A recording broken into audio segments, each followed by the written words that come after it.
미국 공군이 가장 극도로 보호하는 기술적 보물. 바로 F-22 랩터 전투기의 두뇌가 만약 한국의 신형 전투기에 녹아든다면 어떤 일이 벌어질까요? 이는 군사소설 속의 허구가 아니라 KF-21 보라매 프로그램의 깊은 이면에 숨어있던 실제 이야기입니다. 이 서막을 이해하기 위해서는 단순히 날개 아래의 미사일이나 스텔스 웨피만을 바라봐서는 부족합니다. 우리는 수백만 줄의 코드가 얽히고 설킨 디지털 신경망 속으로 들어가야 하며 그 속에서 기체의 생사를 결정하는 운명의 열쇠를 찾아야 합니다. 한국 방위산업, 흔히 K방산이라 불리는 이 거대한 체계는 사실 기적의 연속이었습니다. 전쟁의 폐허에서 총 하나조차 자력으로 만들기 어려웠던 나라가 이제는 세계적 수준의 이지스 구축함, K2 흑표 전차, K9 자주포를 만들어내며 아시아의 군사대국으로 성장한 것입니다. 그러나 하늘만은 달랐습니다. 고성능 전투기 분야는 오랫동안 미국, 러시아, 유럽 같은 초강대국들만이 독점해온 영역이었습니다. 항공우주 기술의 정점은 단순히 자금으로 살 수 없는 오직 집념과 세대를 이어온 지적 축적만이 허락된 세계였습니다.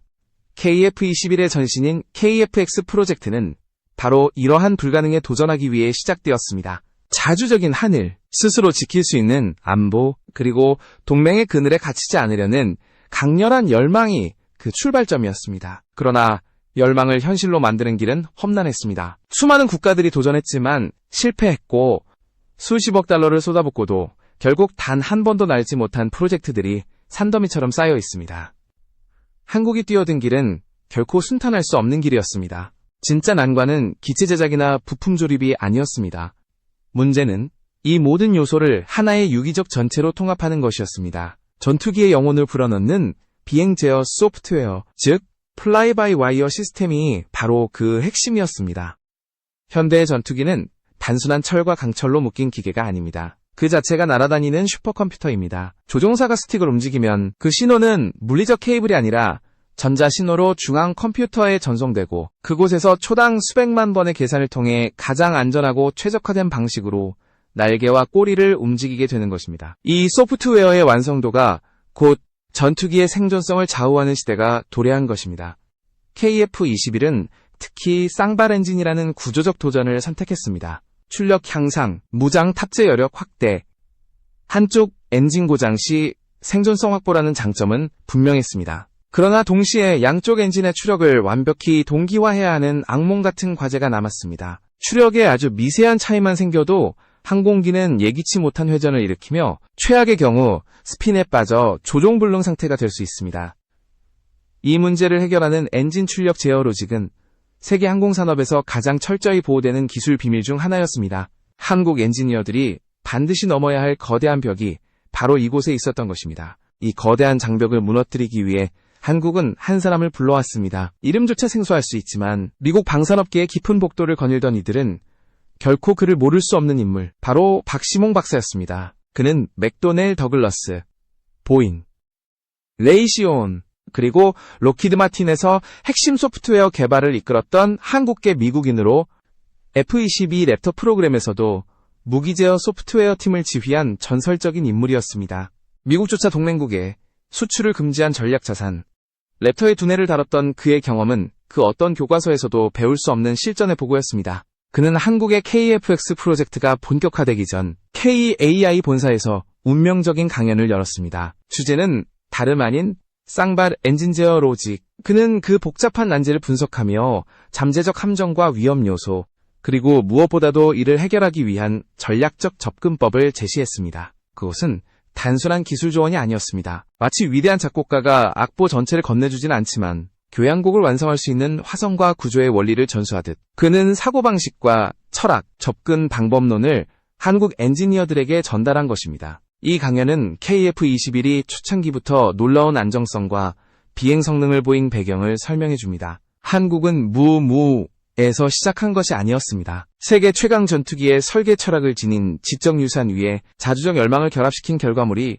바로 KF-21 보라매였습니다. 그러나 아무리 위대한 두뇌라 하더라도 그 명령을 수행할 강력한 심장이 없다면 모든 것은 공허합니다.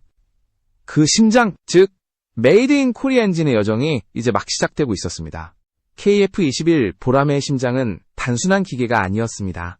그것은 한 세기 동안 소수 강대국만이 쥐고 흔들던 기술적 족쇄를 끊기 위한 한국의 전략적 결단의 상징이었습니다. 제트 엔진 개발은 세계 방위 산업의 가장 독점적이고 무자비한 분야 중 하나였습니다. 미국의 제너럴 일렉트릭, 프렛 앤 휘트니, 영국의 롤스로이스, 프랑스의 사프란, 이 소수 거대 기업들은 전투기 엔진 시장을 사실상 독점하며 어떤 나라가 날 수 있는지, 무엇으로 날 수 있는지를 결정하는 권력을 쥐고 있었습니다. 따라서 외국산 전투기를 구매하는 것은 자동차를 사는 것과는 전혀 달랐습니다. 그것은 단순한 제품 구매가 아니라 황금세장에 스스로 들어가는 것이었습니다. 핵심 소프트웨어, 소스코드, 전자 시스템 도면, 엔진 기술 비밀은 결코 이전되지 않았습니다. 결국 모든 정비, 업그레이드, 교체 부품 공급이 외국의 통제 아래 놓이는 구조였습니다. 동맹국조차 정치적 이유로 단 한 번의 금수 조치만 내리면 수십억 달러짜리 전투기 전력은 하루아침에 마비될 수 있었습니다. 터키의 사례가 대표적입니다.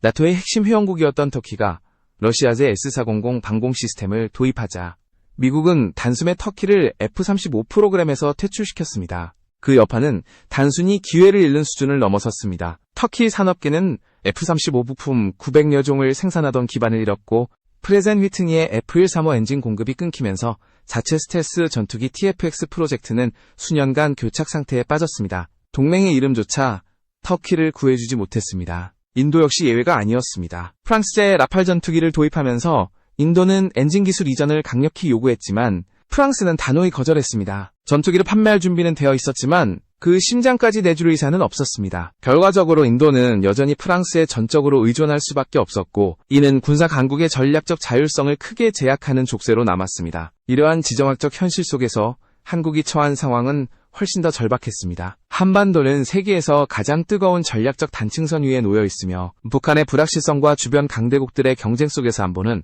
곧 생존 문제였습니다. 정치적 변수에 따라 엔진 공급이 차단되는 의존 구조는 결코 받아들일 수 없는 위험이었습니다.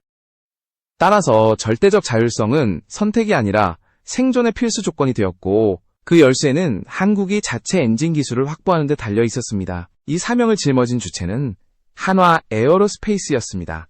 이 회사는 이미 수십 년에 걸쳐 F5, KF-16 같은 기체용 제너럴 일렉트릭 엔진을 면허 생산하며 기술을 하나씩 흡수해왔습니다. 처음에는 단순 조립 수준에 머물렀지만 점차 부품 유지 보수와 핵심 구성 요소 생산까지 확대하며 성장했습니다. 그러나 면허 생산과 독자 개발은 완전히 다른 세계였습니다. 전자는 기존 지도를 따라가는 것이라면 후자는 아예 새로운 지도를 그려내는 작업이었습니다.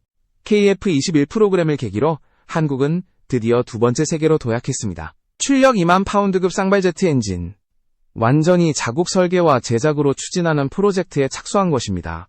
이는 단순한 산업과제가 아니었습니다. 국가의 안보와 기술, 자주권, 그리고 세계 항공산업 질서를 뒤흔들 결단이었습니다. 여기서 결정적인 역할을 한 존재가 있었습니다. 바로 명장들, 대한민국 정부가 공인한 최고의 장인들이었습니다. 첨단 기술의 최전선이라 하면 거대한 자동화 라인을 떠올리기 쉽지만 군용 엔진 제작은 오히려 극도로 정밀한 수작업의 영역입니다. 수만 개의 부품이 맞물리는 이 정밀한 기계는 단 한 올 머리카락 두께만큼의 오차도 허용하지 않습니다. 20년 이상 현장에서 단련된 명장들의 손끝에서 머리카락보다 가는 균열 하나조차 허용되지 않는 정밀도가 구현됩니다. 그들이 만든 부품은 섭씨 500도를 넘는 지옥 같은 환경에서도 버텨야 하며 분당 수만에 회전하는 터빈 블레이드의 광폭한 원심력을 견뎌야 합니다. 단 한 번의 균열, 단 몇 그램의 불균형도 전체 엔진을 파괴할 수 있기에 명장들의 손길은 곧 전투기의 생명선이었습니다. 한국은 바로 이러한 강철 같은 의지와 장인정신을 바탕으로 엔진 독자 개발에 나섰습니다. 그러나 진짜 승부는 아직 오지 않았습니다. 물리법칙이 지배하는 절대전선, 바로 초고온의 세계. 더 강력한 출력을 얻기 위해서는 더 뜨거운 불꽃을 다뤄야 하고 그 불꽃이 금속조차 녹이지 못하도록 제어해야 합니다. 이제 싸움은 재료과학이라는 거의 연금술에 가까운 영역으로 옮겨가고 있었습니다. 재료과학의 전장은 그 어떤 무기 경쟁보다 치열했습니다. 제트 엔진의 출력은 곧 온도에서 비롯됩니다. 더 강한 출력을 얻기 위해서는 더 뜨겁게 연소해야 하고 더 뜨거운 연소를 위해서는 기존 금속의 한계를 초월하는 새로운 재료가 필요했습니다. 한국이 뛰어든 이 영역은 분자 단위에서 벌어지는 전쟁이었고 세계 최강 기업들이 수십 년간 독점해온 기술의 심장부였습니다. 제트 엔진은 크게 세 구역으로 나눌 수 있습니다. 앞쪽에 차가운 압축기 구역, 중앙에 연소실, 그리고 뒤쪽에 초고온 터빈 구역. 이 중 가장 치열한 전투가 벌어지는 곳은 단연 터빈이었습니다. 연소실에서 폭발한 가스는 섭씨 500도를 훌쩍 넘기며 터빈 블레이드를 때립니다. 대부분의 금속은 이 온도에서 액체로 녹아내리지만 블레이드는 이 지옥 속에서도 견디며 회전해야 하고 그 힘으로 앞쪽 압축기를 구동해야 합니다. 해답은 단결정 초합금이었습니다. 일반적인 금속은 수많은 작은 결정들이 모여 구조를 이루는데 이 경계 부위인 결정계가 치명적인 약점이 됩니다. 고온과 압력 하에서 균열은 항상 이 경계를 따라 퍼져나갑니다. 하지만 단결정 초합금은 이름 그대로 하나의 거대한 결정으로 추조되어 경계 자체가 존재하지 않습니다. 그 결과 내열성과 강도가 기하급수적으로 증가하며 고온 속에서도 구조적 안정성을 유지할 수 있습니다. 이 기술은 전 세계에서 단 몇 개 기업만이 보유한 기술적 성배였습니다. 특별한 진공주조로 초정밀 냉각 제어, 그리고 수십 년간의 노하우가 결합되어야만 가능한 영역이었기 때문입니다. 그러나 한국은 국내 중소기업과의 전략적 협력을 통해 이 벽을 돌파했습니다. 한화에어로스페이스는 단결정 초합금 제작에 성공했을 뿐 아니라 이 재료로 만든 부품을 미국의 주요 엔진 제조사에 공급할 수 있는 수준에 도달했다고 공식 선언했습니다. 이는 단순한 성과가 아니었습니다. 세계적 강자들이 가장 민감하게 여기는 부품을 공급할 수 있다는 사실은 한국 기술이 최고 수준임을 입증하는 결정적 신호였습니다. 이 소식은 국제사회를 놀라게 했습니다. 영국의 셰퍼드 미디어는 한국이 첨단 전투기와 자체 엔진을 동시에 개발하는 유일한 국가라고 분석했고, 미국 포브스는 한국이 성공할 경우 아시아 기술 구도의 판도를 바꿀 수 있다고 평가했습니다. 이제 세계는 한국이 단순히 추격자가 아니라 잠재적 선도자라는 사실을 인식하기 시작했습니다. 그러나 진짜 충격은 아직 오지 않았습니다. 연세대학교의 조영희 교수, 한국 가스터빈 분야의 최고 권위자가 언론 인터뷰에서 충격적인 고백을 했습니다. 그는 한국이 이미 1600K급 엔진을 시험에 성공했다고 밝혔습니다. 1600K, 섭씨 약일 327도. 이는 FA50 경전투기에 탑재된 GE F404 엔진과 같은 등급에 해당하는 온도 한계였습니다. 이 사실만으로도 한국이 독자적 사이클을 완성했다는 증거로 충분했습니다. 그러나 조 교수는 거기서 멈추지 않았습니다. 한국이 더 나아가 1800K급 엔진 개발에 착수했다고 밝힌 것입니다. 1800K 섭씨 약일 527도. 이 숫자는 단순한 온도가 아니라 전투기 심장의 격을 결정짓는 벽이었습니다. 1800K는 GE F414 엔진이 작동하는 온도와 동일하며 이 엔진은 미 해군의 F-18 슈퍼호넷에 탑재되어 있습니다. 슈퍼호넷의 심장과 동일한 영역에 한국 엔진이 도달했다는 사실은 전 세계에 충격파를 던졌습니다. 만약 이 기술이 실전으로 구현된다면 KF-21 보람에는 슈퍼호넷을 넘어서는 심장을 품을 수 있습니다. 이는 단순한 성과가 아니라 세계 최정상 기술 클럽에 한국이 공식 가입했음을 알리는 선언이었습니다.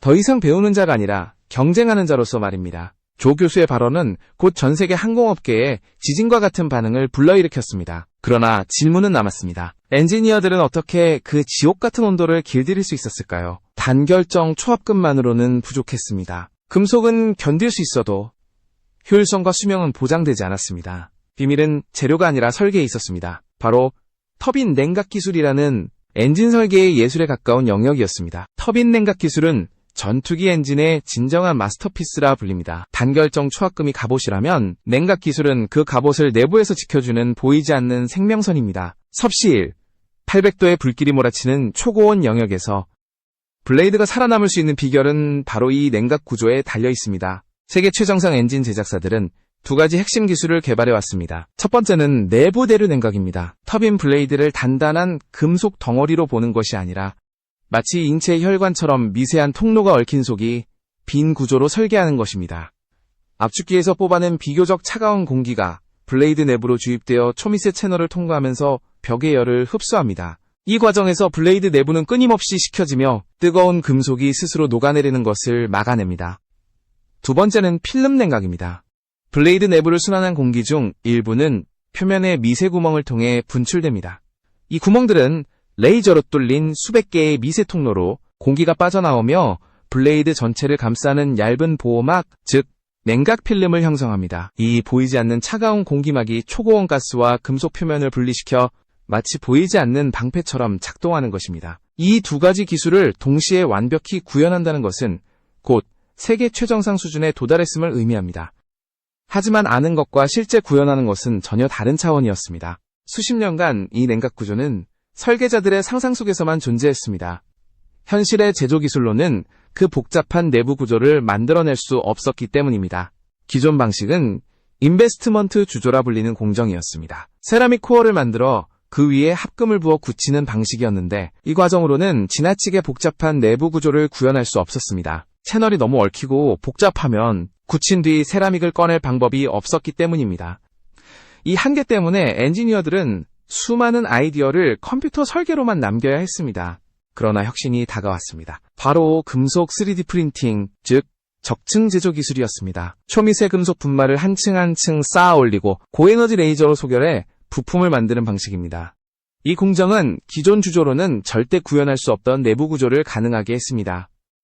이제 블레이드 안에는 자유로운 곡선과 방열핀, 복잡하게 얽힌 냉각 채널이 살아 숨 쉬게 되었습니다. 이 혁신은 단순히 한계를 극복한 수준이 아니었습니다. 설계자들에게는 해방이었습니다. 그들은 더 이상 상상의 세계에 갇히지 않고 실제로 공기역학적으로 최적화된 냉각 구조를 구현할 수 있었습니다. 그 결과 엔진은 더 높은 온도에서 더 안정적으로 작동할 수 있게 되었고, 이는 곧 더 강한 추력과 더 나은 연료 효율로 이어졌습니다. 한국은 이 기술을 과감히 도입했습니다. 단순한 추격자가 아니라 세계 항공우주 산업의 최전선과 발맞추는 선도자로서 3D 프린팅 기반의 터빈 블레이드를 실제 시험 단계로 끌어올린 것입니다. 이는 한국이 단순히 이론적 성과에 머물지 않고 현장에서 적용 가능한 수준까지 끌어올렸음을 증명합니다. 두뇌에서 심장으로, 코드라인에서 초합금으로, 명장의 손끝에서 레이저 3D 프린터로 모든 요소들이 하나로 맞물려 한국의 독자 엔진 프로젝트는 새로운 차원으로 도약했습니다. 이제 KF-21 보람에는 단순한 신형 전투기가 아니라 기술 강국으로 부상하는 한국의 선언이 되었습니다. 그리고 그 선언은 전 세계 방산업계에 충격을 던지며 한국이 더 이상 추격자가 아닌 리더임을 증명하고 있었습니다. KF-21 보람의 엔진 개발의 여정은 단순한 기술 축적을 넘어 국가적 자존심의 싸움이었습니다. 세계적 강자들이 수십 년간 지켜온 성역에 한국이 발을 들였다는 사실 자체가 이미 놀라운 성과였지만 진짜 힘은 그 뒤에 숨은 이야기에서 드러났습니다. 엔진 개발은 한 기업의 성과가 아니라 국가 전체의 의지가 만들어낸 집단적 결실이었습니다. 한국은 연구기관, 대기업, 중소협력사까지 모두 하나로 묶었습니다. 대학의 연구실에서 개발된 신소재 이론이 기업의 생산 현장으로 이어지고 명장들의 손끝에서 완벽히 구현되었습니다. 레이저 클래딩 같은 첨단 수리 기술까지 확보하면서 한국은 단순히 엔진을 제작할 수 있을 뿐 아니라 이미 사용 중인 부품을 재생하고 수명을 연장하는 능력까지 갖추게 되었습니다. 전문가들은 이를 통해 매년 약 30억 달러에 달하는 유지보수 교체 비용을 절감할 수 있다고 평가했습니다. 절약된 비용은 다시 연구개발에 투자되며 발전을 가속화하는 선순환이 시작된 것입니다. 이러한 성과는 세계에 강렬한 메시지를 보냈습니다. 한국은 더 이상 기술을 빌려 쓰는 나라가 아니라 스스로 기술을 만들어내고 나아가 세계 시장에 공급하는 나라라는 선언이었습니다. KF-21의 심장은 단순히 군사력의 상징이 아니라 한국이 기술 자주권을 쟁취한 증거였습니다. 무엇보다 이 여정은 불가능을 가능으로 바꾼 정신의 기록이었습니다. 전쟁의 폐허에서 원조에 의존하던 나라가 이제는 세계적 엔진 기술을 논하는 위치에 올라섰습니다. 한국은 그저 따라가는 것이 아니라 미래의 항공기술을 스스로 설계하고 있습니다. 이 사실은 단순히 군사적 의미를 넘어 전 세계 신흥국들에게도 영감을 주는 사례로 자리 잡고 있었습니다. 국제 전문가들은 KF-21 엔진 프로젝트의 성공을 단순히 기술적 진보로 보지 않았습니다. 그것은 곧 지정학적 질서의 변화를 의미했습니다. 기존 강대국들의 독점 구조 속에서 한국이 독자적 엔진을 확보했다는 것은 동아시아 군사 균형뿐 아니라 글로벌 항공산업 판도에도 파장을 불러올 사건이었습니다. 이제 한국은 단순한 소비자가 아니라 공급자이자 경쟁자로서 세계 무대에 서게 된 것입니다. KF-21 보람의 여정은 끝나지 않았습니다. 오히려 지금부터가 시작이었습니다. 1800K를 넘어 2000K에 도전하는 미래가 남아있고 차세대 터빈 블레이드와 극초음속 엔진 개발이라는 새로운 전장이 기다리고 있습니다. 그러나 지금 이 순간만큼은 분명합니다. 한국은 세계가 결코 허락하지 않을 것 같던 문을 스스로 열어젖혔고 그 문 너머에서 새로운 시대를 맞이하고 있다는 사실입니다. KF-21의 심장이 뛰는 소리는 단순한 엔진의 굉음이 아닙니다. 그것은 한 나라가 기술 종속에서 벗어나 자주적 미래를 향해 나아가는 심장의 박동이자 세계 방산업계 전체에 던지는 도전장의 울림이었습니다. KF-21 보람의 엔진 프로젝트의 마지막 이야기는 곧 미래를 향한 선언이었습니다. 지금까지 한국이 보여준 성과는 이미 세계의 시선을 붙잡기에 충분했지만 그 끝은 단순한 완성에 머물지 않았습니다. 오히려 새로운 시작, 즉 항공우주 기술의 다음 세대를 향한 도전으로 이어지고 있었습니다. 1800K 급기술 확보가 곧바로 F-18 슈퍼호넷과 같은 급의 성능을 의미한다면 한국의 목표는 거기에 멈추지 않습니다. 세계 최강 전투기들과 당당히 경쟁하고 더 나아가 그들을 뛰어넘는 심장을 만들어내는 것이었습니다. 차세대 2000K급 엔진, 그리고 극초음속 비행체를 위한 스크램제트 엔진 개발까지 한국의 도전은 끊임없이 확장되고 있습니다. 이 과정에서 가장 중요한 자산은 단순한 기술 데이터가 아닙니다. 그것은 불가능을 믿지 않는 정신, 그리고 협력과 집단적 지혜를 기반으로 한 산업 생태계입니다. 엔진 하나를 만들기 위해서는 대학의 연구실, 대기업의 자본, 중소기업의 혁신, 그리고 장인들의 손끝까지 모두 하나로 모여야 합니다. 한국은 바로 이 통합의 힘으로 세계가 불가능하다 여겼던 벽을 하나씩 돌파했습니다. KF-21 보라매의 심장은 단지 전투기의 동력장치가 아닙니다. 그것은 세계사적 의미를 가진 상징입니다. 강대국의 독점 구조를 무너뜨리고 중견국도 의지와 전략, 그리고 집요한 투자를 통해 기술 강국으로 도약할 수 있음을 보여주는 살아있는 증거입니다. 이는 군사력의 문제를 넘어 경제적, 외교적 파급력으로 이어지며 한국이 국제사회에서 새로운 위상을 확보하는 발판이 되고 있습니다. 이제 세계는 한국을 단순한 동맹국, 단순한 기술 소비자가 아니라 진정한 기술 파트너이자 경쟁자로 바라보기 시작했습니다. 그 변화는 이미 현실이 되었고 앞으로 더욱 뚜렷해질 것입니다. KF-21 보라매가 하늘을 가르는 순간 그 엔진의 굉음은 단순한 비행 소리가 아니라 새로운 시대의 개막을 알리는 신호탄이 될 것입니다. 한국은 더 이상 뒤따라가는 나라가 아닙니다. 이제는 앞장서서 길을 열어가는 나라, 미래 항공우주 기술의 선도자로 자리매김하고 있습니다. KF-21의 단순히 하늘을 나는 힘이 아니라 스스로 미래를 설계하고 지배할 수 있는 힘, 그것이 바로 대한민국이 선택한 길이며 보라매가 증명한 길이었습니다.